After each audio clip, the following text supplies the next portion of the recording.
श्री स्वामी समर्थ. नमस्कार. तुमच्या सर्वांचे माझ्या यूट्यूब चॅनलमध्ये खूप खूप स्वागत.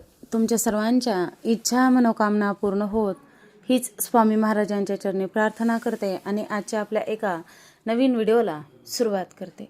आजच्या व्हिडिओमध्ये आपण जाणून घेणार आहोत तर ते म्हणजे बघा, उद्या आहे दर्श अमावस्या. मग या अमावस्येच्या दिवशी आपल्याला सकाळीच घरामध्ये एका ठिकाणी दिवा लावायचा आहे. मग आता हा दिवा कशा पद्धतीने लावायचा, कोणत्या वेळेत लावायचा, याचबद्दल आपण जाणून घेणार आहोत. तर तुम्ही माझा हा व्हिडिओ शेवटपर्यंत नक्कीच पहा. व्हिडिओला नवीन असता लाईक करा, शेअर करा आणि असेच नवनवीन अध्यात्माचे व्हिडिओ पाहण्यासाठी चॅनलला सबस्क्राईब अवश्य करा आणि कमेंटमध्ये श्री स्वामी समर्थ लिहायला विसरू नका. बघा, उद्या आहे दर्श अमावस्या, म्हणजेच ही फाल्गुन अमावस्या आहे. बघा, अत्यंत पवित्र असून ही पितरांना प्रसन्न करण्यासाठी, पितृदोष निवारण आणि घरामध्ये सुख समृद्धीसाठी विशेष मानली जाते. या दिवशी मंगळवार सुद्धा आलेला आहे. मग याला भौमवती अमावस्या असे सुद्धा म्हणतात.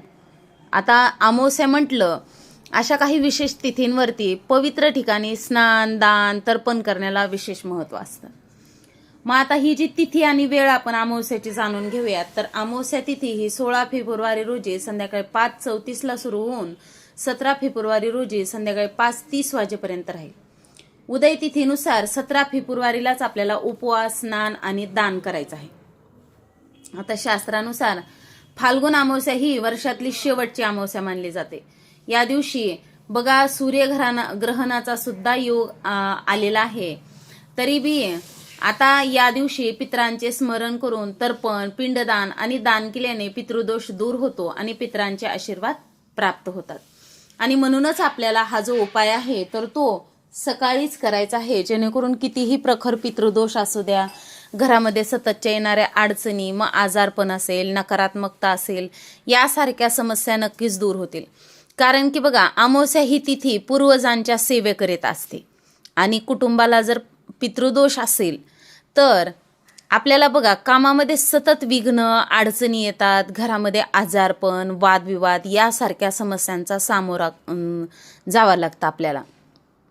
आणि अमावस्येच्या दिवशी आपले पूर्वज जे असतात ते पृथ्वीवरती येऊन आपल्या अगदी उंबरट्याच्या बाहेर थांबून पाहत असतात की मी ज्यांच्यासाठी एवढं साम्राज्य उभं केलं ते माझं स्मरण करतात की नाही, माझी सेवा करतात की नाही.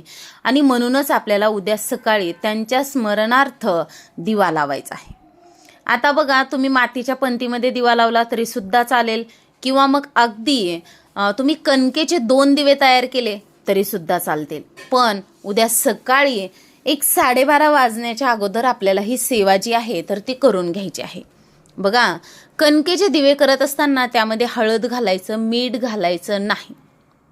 आता एक दिवा असेल तुमच्याकडे तर मोहरीचं तेल घाला, नसेल तर जे तेल आहे ते घाला. मात्र दिव्यामध्ये आपल्याला काळे तीळ आवर्जून टाकायचे आहेत. आता एक दिवा आपण अगोदर तयार करू, म्हणजे दोन्ही कणकेचे दिवे तयार करून घ्या. मग त्यातला एक दिवा आपल्याला उंबरट्याच्या बाहेर लावायचा आहे. मग त्यामध्ये दुहेरी कापसाची वात करायची, लावायची. मोहरीचं तेल असेल तर मोहरीचं तेल टाका, नसेल तर चिमूटभर काळे तीळ त्यामध्ये टाकायचे आहेत.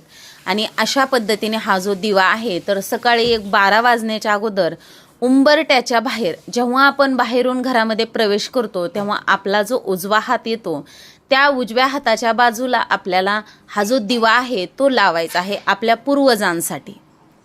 त्यानंतरचा दुसरा दिवा 12 ते 12:30 दरम्यान आपल्याला आपल्या घरामध्ये दक्षिण दिशेला लावायचा आहे. आता हा दिवा, दोन्हीही दिवे लावताना दिवे डायरेक्ट जमिनीवरती ठेवायचे नाही. एक तर फुलांचा आसन द्या, किंवा मग अगदी तुम्ही तांदळ जरी घेतले आणि तांदळावरती दिवा ठेवला तरी सुद्धा चालेल.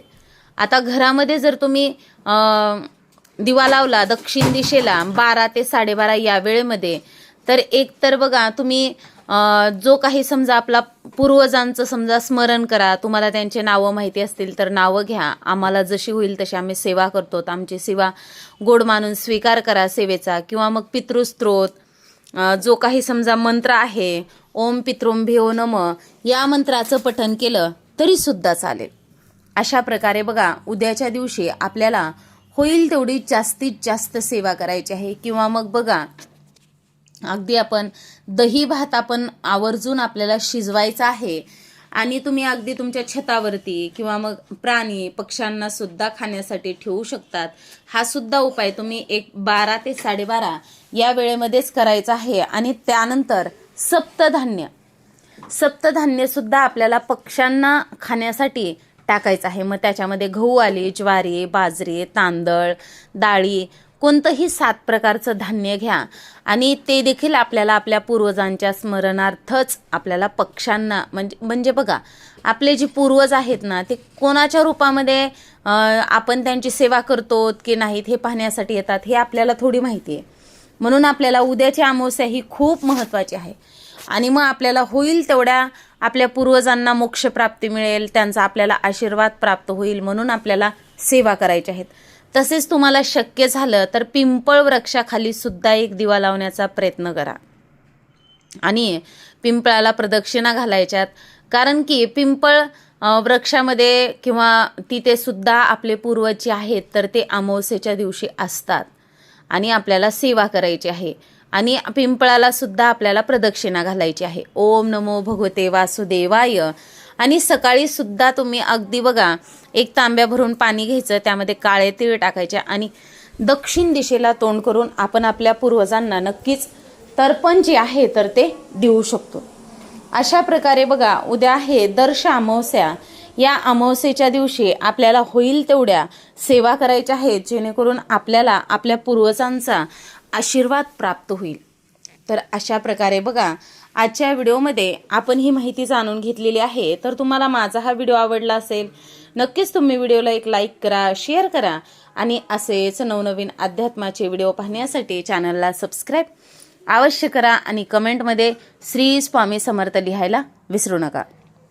बघा, आता ते दिवे जे आहेत ना, आपण जे लावले आहेत, समजा उंबरट्याच्या बाहेर कणकेचा दिवा लावलाय सकाळी, घरामध्ये दक्षिण दिशेला लावलेला, यानंतर ते दिवे तुम्ही एखाद्या झाडाखाली जरी ठेवले, किडे मुंग्या येऊन खाऊन जातात किंवा मग अगदी वाहत्या पाण्यामध्ये तुम्ही प्रवाहित केले तरी सुद्धा चालेल.